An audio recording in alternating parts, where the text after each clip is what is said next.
Welcome to Waco, Kentucky, in Madison County.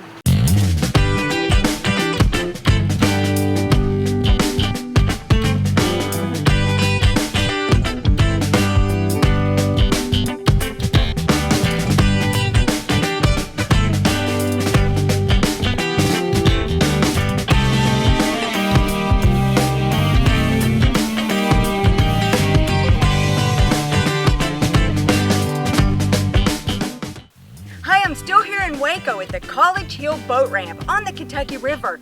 This is a great way for you or your family to get outdoors, enjoy some exercise, kayak, and enjoy the summer. Waco is a Madison County community at the intersection of Kentucky 52 and Kentucky 977, about 7 miles east of Richmond. The name is said to come from the town in Texas, which was named for the Huco people who lived in that area before European settlement.